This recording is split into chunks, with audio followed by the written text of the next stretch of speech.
Olá, queridos amigos do Gelfa. É com muita satisfação que aqui estamos para trazermos a nossa mensagem musical nesse momento especial em que a instituição completa seus 28 aninhos. E o título da música que vamos cantar para vocês é Tu És a Verdade, Jesus. Grande abraço, que Deus abençoe a todos, que vocês possam continuar nessa jornada em busca da semeadura do bem.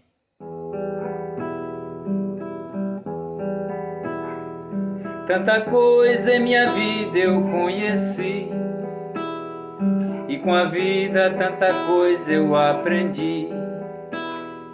Hoje sei mais do que antes, eu creio em tudo o que vem de ti. Te creio, te peço, Jesus, te falo nas preces, Jesus, te apresses, não tardes, Jesus, Tu és a verdade, Jesus.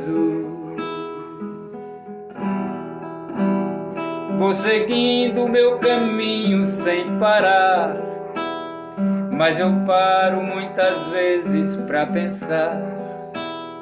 E pensando no que um dia você disse, continuo a caminhar.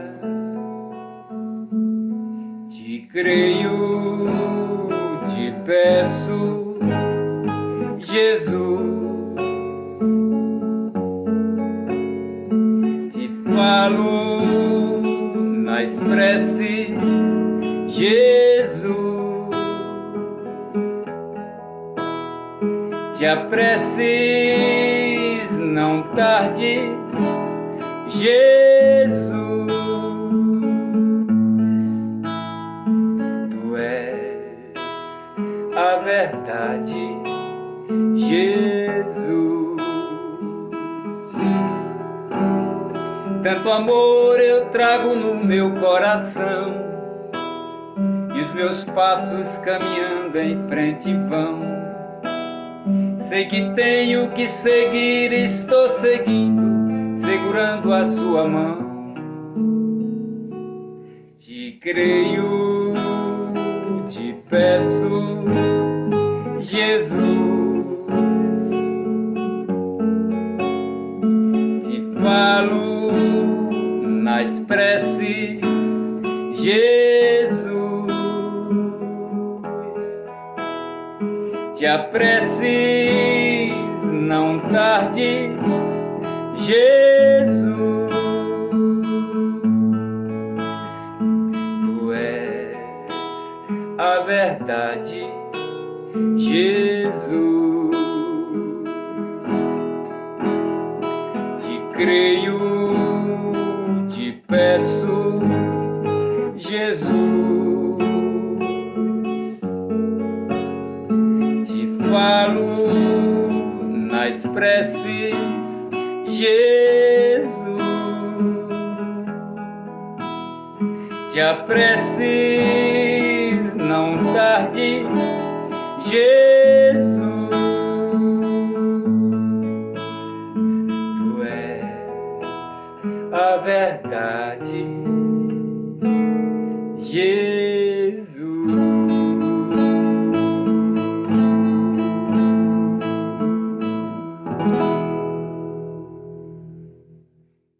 Meus queridos irmãos, minhas queridas irmãs do Gelfa, que Jesus nos abençoe, nos ilumine, nos proteja sempre. 28 anos de existência, 28 anos de trabalhos ininterruptos, 28 anos seguindo o exemplo da Casa do Caminho, dos apóstolos do Cristo no século I, se dedicando ao amor, à caridade, ao esclarecimento, se transformando num ponto de luz, numa pequena estrela no bairro, a iluminar a cidade e a acolher todos aqueles sedentos de carinho e de amor. Que os trabalhadores desta casa de luz possam ser abençoados e fortalecidos na tarefa, unidos no bom ânimo e, como Jesus disse, no amor. Pois os meus discípulos serão reconhecidos por muito se amarem. Vivendo com Jesus, a nossa temática de hoje, a nossa pequena temática.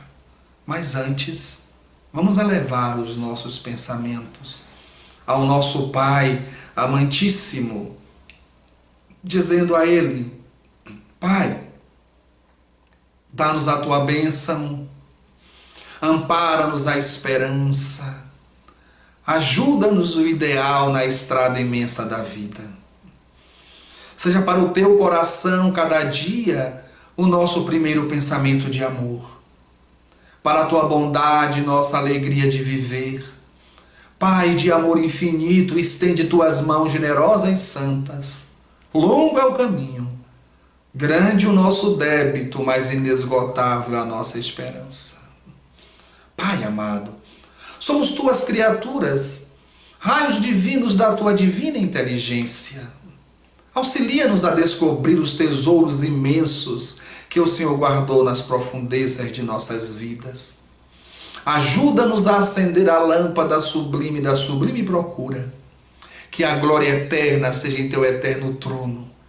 Resplandeça contigo a infinita luz, mane em Teu coração misericordioso a soberana fonte do amor. Cante na Tua criação o sopro divino da eternidade. Seja a Tua bênção, claridade aos nossos olhos, harmonia aos nossos ouvidos, movimento às nossas mãos, impulso aos nossos pés, no amor sublime da terra e dos céus, na beleza de todas as vidas, na progressão de todas as coisas, na voz de todos os seres, glorificado sejas para sempre, Senhor. Assim seja, meus irmãos. Deus nos abençoe. O mundo antes dele,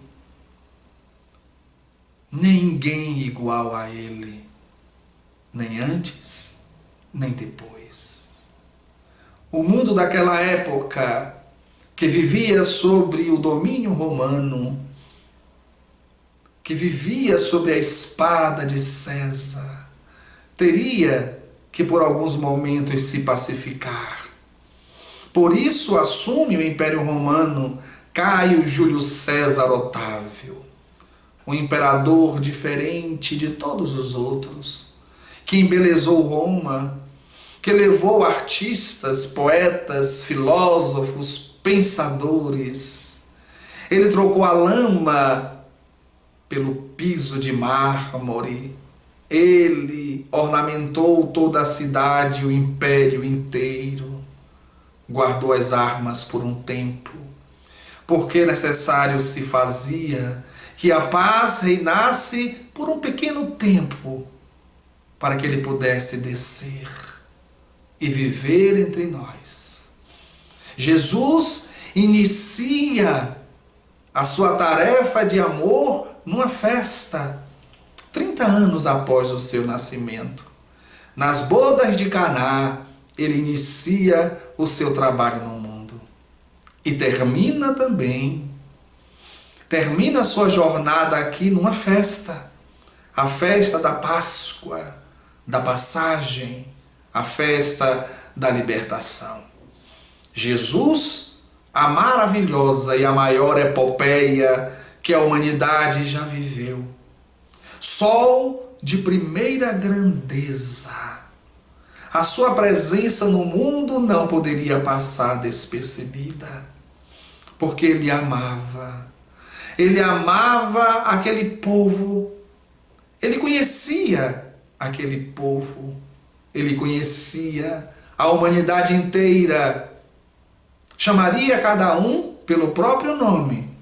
Colocaria apelido em outros, como fez de uma forma tão carinhosa, chamando João e Tiago, filhos de Zebedeu, de filhos do trovão, chamando Tomé de Dídimo, Natanael de Bartolomeu, Simão de Pedro, e assim por diante.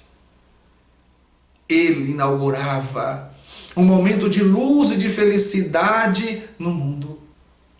Ele conhecia o coração humano, as aflições e as dores da alma. Ele se compadecia com o estado de miserabilidade da criatura humana no seu aspecto físico e no seu aspecto espiritual. O homem vivia em frangalhos. E ele chega como a luz do sol na alvorada, rompendo a madrugada humana. E ele caminha pelas planícies, sobe as montanhas e canta o mais maravilhoso hino de louvor ao amor e à vida. Pastor inconfundível. Ele sabia agregar as ovelhas no seu aprisco. Ele sabia conduzir as suas ovelhas no caminho do bem. Buscava aquelas que estavam desviadas e, como conta na parábola, colocava sobre os seus ombros e retornava feliz, porque a ovelha que estava perdida fora encontrada. Pastor incomparável, médico das almas. Ele penetrava nas fibras mais profundas do coração humano, porque ele não cuidava apenas dos corpos, fazendo com que os cegos enxergassem, os surdos escutassem, os aleijados caminhassem, os leprosos tivessem a epiderme limpa e cicatrizada. Não apenas dos corpos ele cuidava. Ele penetrava na alma, trazendo esperança aos desesperançados, lucidez aos desorientados, paz aos atribulados, trazendo abnegação e resignação para todo aquele povo. Mestre inconfundível. Ele sabia que era mestre. Entretanto, não utilizava de palavras difíceis, de frases prontas. Ele falava na linguagem do povo, porque a sua intenção era o coração. A sua intenção era edificar o reino de Deus no coração das criaturas, para que todos pudessem ter vida em abundância, para que todos pudessem ter a luz. Todos que viveram com ele, todos que cruzaram o seu caminho, todos que tiveram a felicidade de tê-lo à frente, receberam de alguma forma os benefícios do seu amor. Aqueles que viveram com Jesus. A mulher de Samaria, a mulher que já tinha tido 5 maridos, e o último não era dela, recebe a palavra de Jesus, que ele pede água. E ela, inquieta, como o senhor que é judeu me pede água? Ele diz, se você soubesse quem te pede água, você é que lhe pediria. Porque essa água que você pega no poço de Jacó e leva para casa, mata a sede hoje. Mas amanhã você terá que voltar de novo. Mas a água que eu ofereço é a água da vida. E aquele que dela bebe nunca mais sentirá sede, porque nascerá dentro dele um rio tão caudaloso que ele nunca mais sedento ficará. E a mulher se encanta, e para ela ele diz ser o Messias esperado. Estava na terra de Samaria, daquelas pessoas que eram desprezadas vivendo com eles, convivendo com eles algumas horas, alguns dias, para o ensinamento do amor e da caridade. Vivendo com Jesus. A atormentada de Magdala, Maria, o busca numa tarde na casa de Simão Pedro. Estava ela atormentada por 7 obsessores, que na época eram chamados de 7 demônios. E ela diz a Jesus: Senhor, eu tenho fome de amor, eu tenho sede de infinito. E ele a consola, trata da sua obsessão. Os espíritos cuidam daqueles espíritos obsessores e ele cuida de Madalena. Vai, Madalena, ama e serve. E a mulher, renascida das cinzas da sua própria dor, se renova e se transforma na mulher forte, a primeira a vê-lo depois da morte. Vivendo com Jesus. A nobre senhora da elite, Joana de Cusa ou Joana de Chuza, se encanta com o amor do Cristo. Pensa até em abandonar o próprio marido para segui-lo. E ele diz: o seu marido se debate no lago da vida e você está em terra firme. Socorra-o, auxilia-o. No momento certo, alegremente darás a vida por mim. E assim fora. Alguns anos depois, no Coliseu, onde entrega diante das chamas a vida ao Mestre do amor. Viver com Jesus. Vivendo com Jesus na transformação da própria vida. Este é o convite. Não apenas viver com Jesus como eles viveram, conhecendo fisicamente, mas vivendo com Jesus como eles viveram, se transformando espiritualmente, edificando o reino de Deus no próprio coração. Vivendo com Jesus. Foi assim que numa noite busca a sua presença o doutor do Sinédrio, Nicodemos, e lhe diz: eu acredito que o Senhor vem de Deus, porque para fazer o que o Senhor faz, só Deus estando contigo.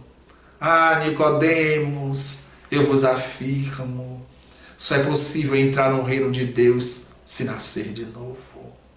Quanta sabedoria nas palavras que encantam o doutor do Sinédrio, que aturdido lhe pergunta: mas como, Senhor? Voltar ao ventre da minha mãe depois de velho? Nicodemos, não te espantes quando eu digo: é necessário nascer de novo da água e do Espírito. Porque o que é nascido da carne é carne, e o que é nascido do Espírito é Espírito.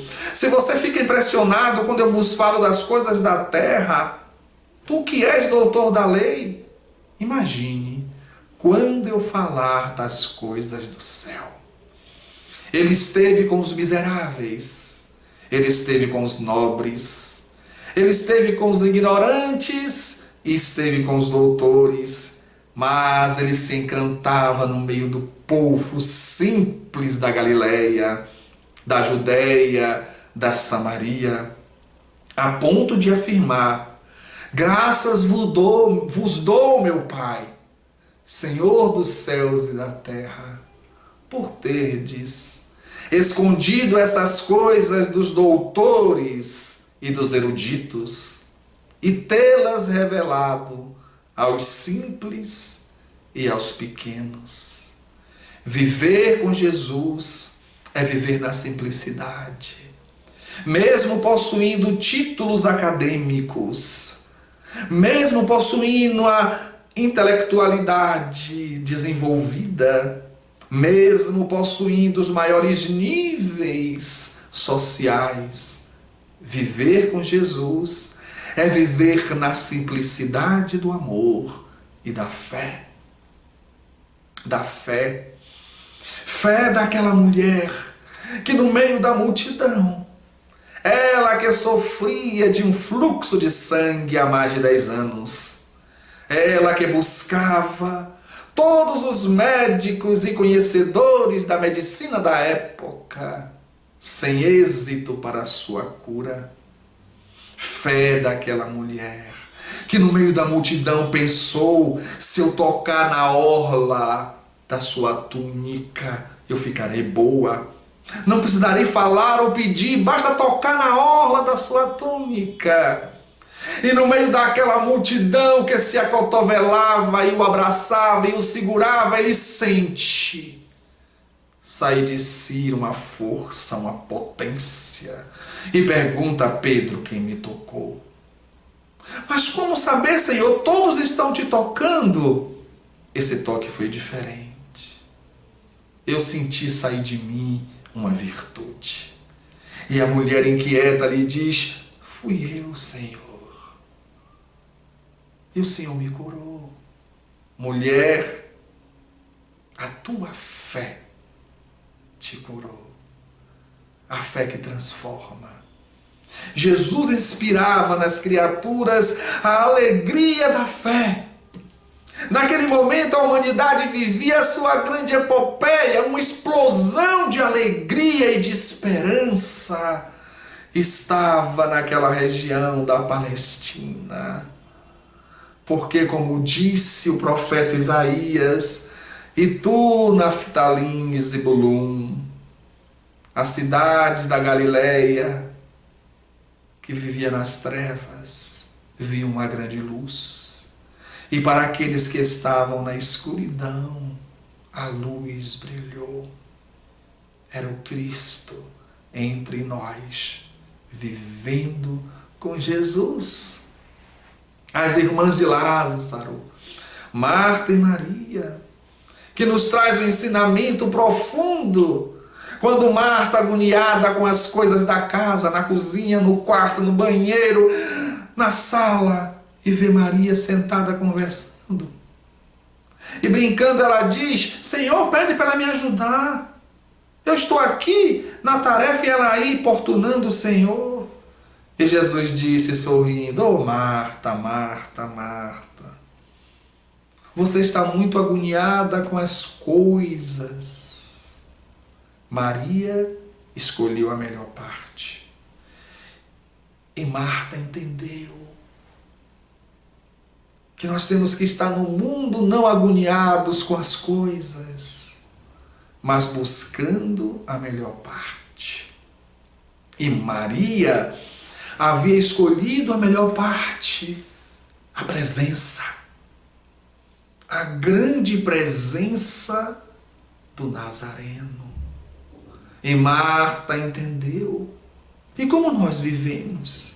Será que nós escolhemos, meus irmãos e minhas irmãs, a melhor parte? Ou será que nós estamos tão agoniados com as coisas da vida como Marta e perdemos o rumo? Porque aqueles que ficam muito preocupados com as coisas acabam se coisificando. Não é verdade? Pensemos. Porque muitas vezes nós caímos na ilusão. E nós espíritas gostamos muito disso. De nos acharmos líderes. De nos acharmos missionários. De nos acharmos portadores das grandes verdades com a missão de converter os outros. Não é isso que Jesus quer. Se me amam, sigam o meu evangelho. Se quer ser o maior, seja o menor. Se pensas ser o Senhor, seja o servo de todos, porque ser servo não é estar numa condição inferior. Ser servo é um privilégio. É um privilégio servir. E Jesus trazia a esperança a esperança que parecia ter desaparecido em Jairo. Quando, vendo sua filha em estado profundo de letargia, pensava estar morta. E Jesus disse: não temas, crede somente. A menina não está morta, a menina vive. Talita cum, menina, levanta-te. E a menina levantou, e a alegria voltou na casa dele de comer e de beber. Ela retorna para a vida. E depois de muitas décadas, já bem velhinha, aquela menina ainda ouvia na acústica da alma aquela voz doce e austera que dizia: Talita cum, menina, levanta-te. A alegria do reencontro com a vida do filho que percebeu a viúva de Naim, levando o filho, que também num estado de letargia profunda iria ser enterrado vivo. Jesus levanta. E o jovem se levanta. Ah, meus irmãos, vivendo com Jesus, tantas curas, e como ele ensinava. Ah, que mestre inesquecível! Enquanto muitas vezes nós pensamos em falar palavras difíceis, palavras que impressionem as pessoas para que eles digam: puxa, como ele sabe, como ele é inteligente. O maior de todos os mestres contava histórias. Era como um pai que sentava com seus filhos pequenos no chão para contar histórias. Era assim que ele nos via. E continua nos vendo como crianças que precisam de histórias bem contadas para aprender. E suas parábolas estão vivas até hoje. E ele não contava histórias por contar. Ele contava histórias que aqueles que ouviam tinham contato. Para os homens do campo, ele falava do trigo, da semente, do grão de mostarda, do pão, da levedura. Para os pescadores, ele falava dos peixes, da rede, do mar. Para os comerciantes, ele falava dos talentos, das dracmas, do azeite, da lanterna, da candeia. Ele sabia como ensinar de forma simples, com palavras simples. E muitas vezes nós insistimos ainda de, na tribuna espírita, chegar e dizer: nós somos seres cognoscentes nesse espaço hermenêutico, portadores de idiosincrasias no esforço epistemológico, para que as pessoas digam: meu Deus, como ele sabe, meu Deus, como ele é inteligente, não entendi nada, mas que ele falou bonito, falou. Crianças, continuamos. Bobinhos, continuamos. Porque o maior de todos os mestres nos contava histórias. Os séculos se passaram. 2 milênios se passaram. Mas ele continua sendo o nosso porto seguro. Jesus. Ele continua sendo o nosso sol de primeira grandeza, o caminho por onde devem trilhar os nossos pés. É possível hoje estarmos vivendo com Jesus, porque ele continua conosco. Não vos deixarei órfãos, mandarei o Consolador, e ainda vos digo mais: estarei convosco sempre, até a consumação dos séculos. A humanidade de todos os tempos fora sacudida por pandemias, fora sacudidas por convulsões, por tempestades terríveis. Nós vivemos também Na atualidade, a tempestade da pandemia do coronavírus, mas também vivemos as tempestades individuais. Cada um de nós vivemos as nossas tempestades internas, que parecem que vão derrubar a embarcação de nossa vida. Mas quando isso acontecer, lembremos daquela tarde no mar da Galileia, quando as duas barcas estavam deslizando sobre as águas do mar da Galileia, do Tiberíades, do lago de Genezaré, com os discípulos divididos nas duas barcas, e a tempestade cai. E o trovão ronca, e os raios descem, e o tempo escurece. E as ondas turbulentas jogavam o barco de um lado para o outro lado. E os discípulos gritavam: meu Deus, nós vamos sucumbir, nós vamos afundar, nós vamos morrer. E Jesus dormia tranquilamente. Até que o desespero se tornou insuportável e chamaram-no. Ele levanta, segura-se no mastro e ordena: cale-se, tempestade. E os roncos pararam. Acerene-se o mar, e o mar se aquietou. Dissipem-se as nuvens, e o sol voltou a brilhar, sem mais nenhuma nuvem no céu.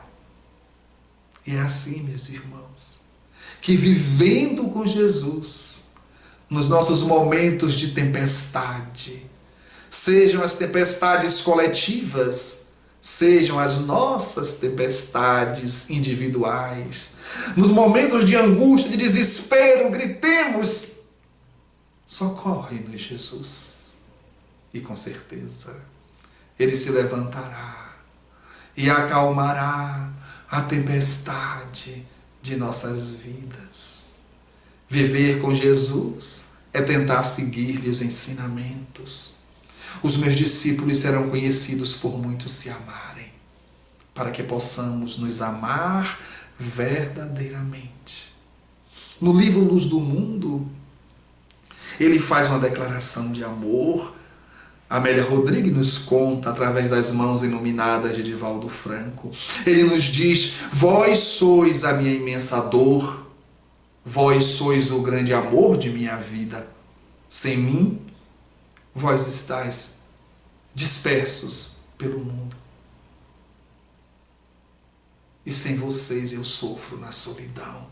Olha que declaração de amor. Como nós somos pequeninos, mas Ele nos quer a si mesmo.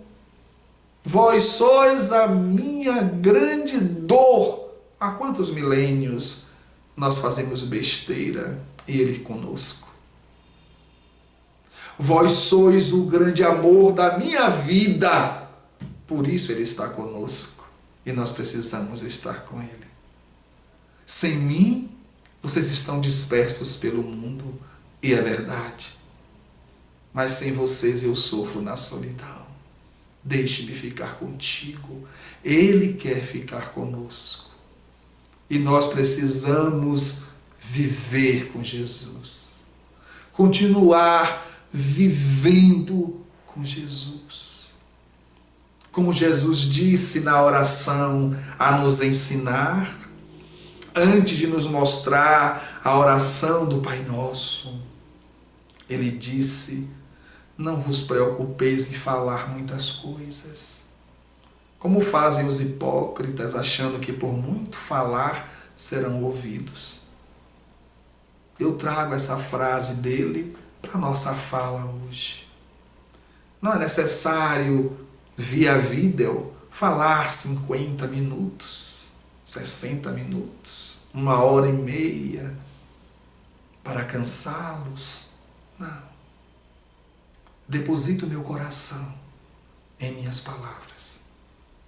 Espero que esses poucos minutinhos que falamos possamos ter tocado o coração de cada um de vocês.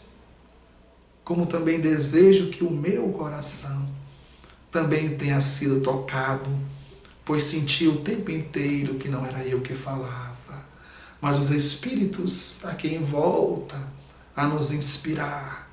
Eles são tão bondosos. Quero agradecer a vocês a oportunidade de estar convosco. Agradecer a vocês esses 28 anos de amor e dedicação. E encerrar a nossa conversa. Vivendo com Jesus é viver os seus ensinamentos. Ser servo e não senhor. Ser pequeno e não grande. Ser discípulo, aprendiz e não mestre. Que possamos elevar o pensamento a Jesus em nossa prece de encerramento e dizer a Ele: Senhor Jesus, permanente inspiração de nossas vidas, abre-nos por misericórdia como sempre as portas excelsas de Tua providência incomensurável. Doador da vida, auxilia-nos a distribuir ressurreição nos vales sombrios da morte. Príncipe da paz, ajuda-nos a combater o mal com as armas do Espírito. Distribuidor do sumo bem, não permita que os nossos ouvidos adormeçam ao coro dos soluços dos irmãos que padecem nos círculos do sofrimento. Embaixador angélico, não nos concedas paz. Enquanto não vencermos os monstros do orgulho e do egoísmo, cooperando contigo em tua augusta obra terrestre, dá-nos, amado Senhor, o favor de servir-te, e que o Supremo Senhor do Universo te glorifique para sempre. Muito obrigado, meus irmãos, pela paciência de nos ouvir. Até uma próxima oportunidade, e que Jesus nos abençoe sempre.